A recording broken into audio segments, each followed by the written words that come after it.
Our final speaker for today, and last but not least, is Juncal Arbelaiz, who's joining us from Boston. Juncal is a PhD candidate in applied mathematics at MIT and holds a bachelor's and master's in engineering. She is passionate about breaking down the barriers to entry that women encounter in STEM fields.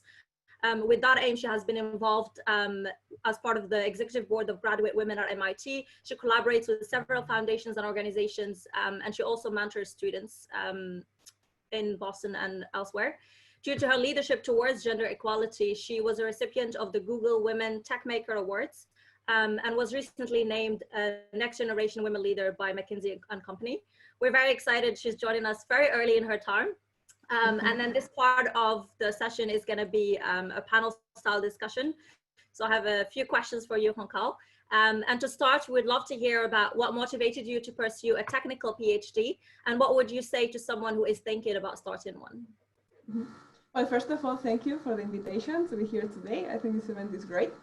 So I think that for me, there were two factors that motivated me to start a PhD. First, it was the topic, math. I had a background in engineering, but I was really passionate about math, and that motivated me to pursue graduate studies in math. And second, it was the university, MIT. So let me give you a little bit of context of how all this happened. So I studied my undergrad in engineering back in Spain, because I wanted to get a degree in something that would allow me to apply, let's say, math and physics to real world problems.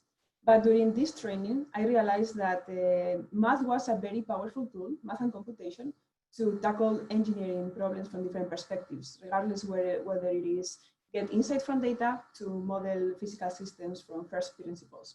So that started, the idea of doing a PhD in math started to flourish in my head. Another thing that happened during my undergrad is that I was seeing MIT everywhere. So I was having all the reference textbooks, all the papers that I was reading, all the news. MIT was everywhere, so this university really got my attention.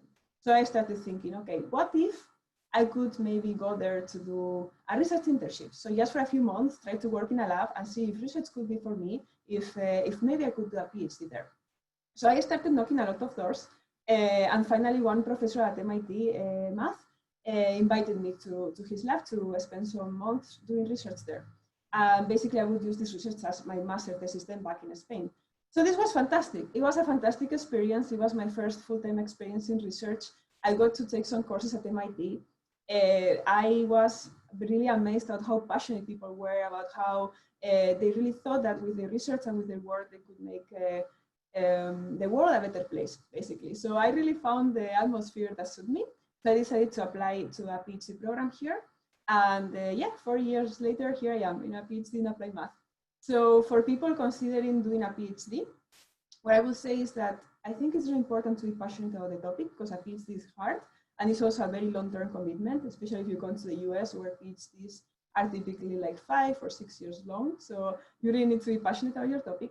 And I think it's also really important to find a good fit with the program, but particularly with your advisors. Your research supervisors are really important, and it can totally shape the experience of your PhD, the advisors and the research group. So not just in terms of research topic, so having the same research interests, but also in terms of how you work and work style. You know, do you prefer to have more freedom and meet with them not so frequently, just to high level meetings, or you are the sort of person that wants more supervision and you want to meet often and you want your advisor to be more involved with all the little details of your research? So all these things are important, and this is my advice, what I would say: find a correct fit in terms of program and in terms of advisors. Thank you for that. I would second that. It's very important to be really passionate, and your advisor kind of plays a key role for that. What would you say are some unique entry barriers or challenges that you have faced as a woman in a tech academic environment? Challenges. Okay, so I think that one for me was related to relocation. I think that a person that wants to have a career in research, it has to be open to relocate a lot. This means that you will be working in different languages, you need to adapt to different cultures, you are going to be far from home, which is not always easy. So in my case, for example, in terms of languages, I'm from the Basque Country, which is in the north of Spain. So I started, all my school was in Basque when I was a kid. Then I had to switch to Spanish when I went to university. So this means that you need to relearn a lot of technical concepts. And so, it takes a little bit of time and get used to doing presentations, exams in another language. And then you decide to come to the US. So that's another step, and you need to start working in English. So I think it's definitely interesting when you are doing your undergrad, if you already have a country targeted for your future where you want to develop your career, it's definitely interesting to start learning the language, or at least try to smooth the transition a little bit. Another challenge for me was switching fields. So I started in engineering, and now I'm sort of in applied math. So it's not pure, but it's a little bit more theoretical. So you could think of the two extremes. On the one side, and this is very oversimplified, but on the one side, you will have an engineer really focused on application and how we can implement things to make them work in the real world, maybe with not so many, let's say, detail or focus in the mathematical technicalities behind. On the other side of the spectrum, you have the pure mathematicians that really care about all the small technicalities. So finding my place, let's say, in that continuous spectrum was also a challenge. I feel like, where did I want to locate my research? Where were my interests? What was a good fit for me? That was definitely a challenge as well. And then, as I mentioned, this thing of relocation and being far from your family, especially in times like the ones that we have nowadays, right? Where there is a global pandemic, there are travel bans, you cannot move easily. If you leave the country, you might not be able to enter. So it's hard, So one has to be, I think it's important to think about these things, where you want to settle. It's a long-term commitment, and your family and friends are possibly going to be far away. So those are things to consider, definitely, some challenges.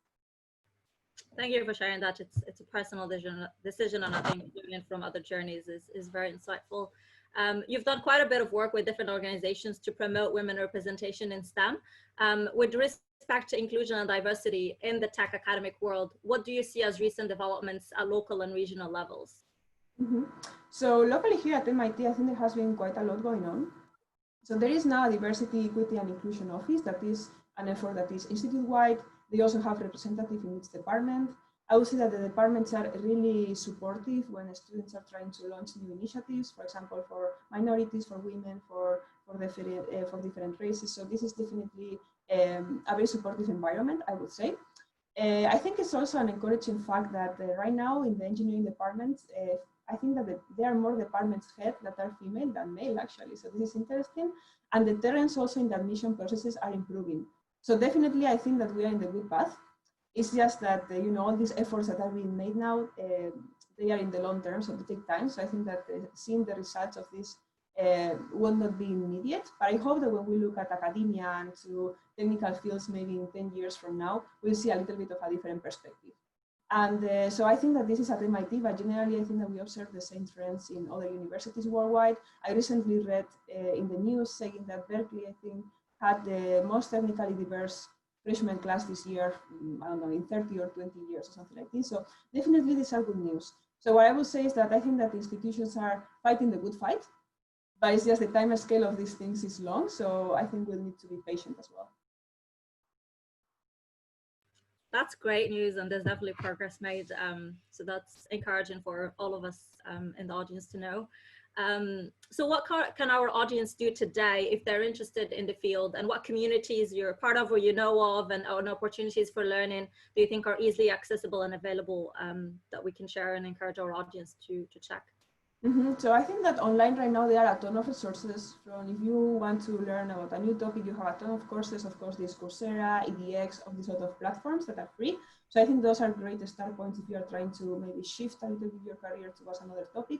There are also, of course, a lot of resources for example, hackathons, or if you want to start coding and so. So I don't have a specific list, but I'm sure that between the panelists and the people in the audience, we can put a list together very quickly today.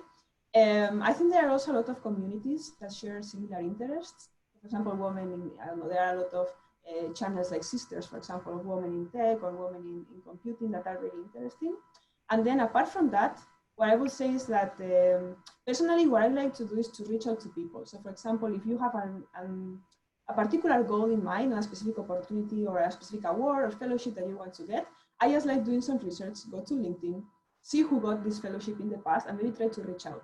And generally what you find is that people are very receptive to these messages, and they are willing to talk to you and give them their advice, or at least share their experience. And I think this is really good. I think this is really rewarding. And it's also sort of a feedback loop that is very positive, because if they do it with you and then you happen to get the award, usually you are willing to help other people as well.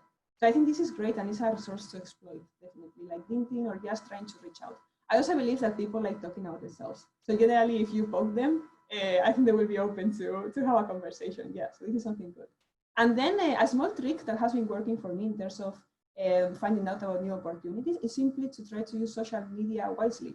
So just try to follow different foundations, maybe from your country or globally, try to follow different companies or student programs that they have, because a lot of times if they have an opportunity or they open an application for a fellowship or from some research grant or something, they will most likely post it and they will be quite vocal about it. So just by doing something as simple as following these sort of companies and foundations on your social media, without any effort, just when you are just checking what's up new in your day, you'll find out about great opportunities. I think this is something quite great to do. Yeah, and very easy. Especially everyone is spending more time on social media now. No, thank you so much for sharing that. And we encourage everyone to join our LinkedIn community and share such opportunities or groups that you're part of, that other people in the audience or other people who couldn't join us today can benefit from. That was my last question. We'll open it up to the audience, but thank you so much, Juncal, once again, for sharing your valuable insights and for joining us very early in Eastern time.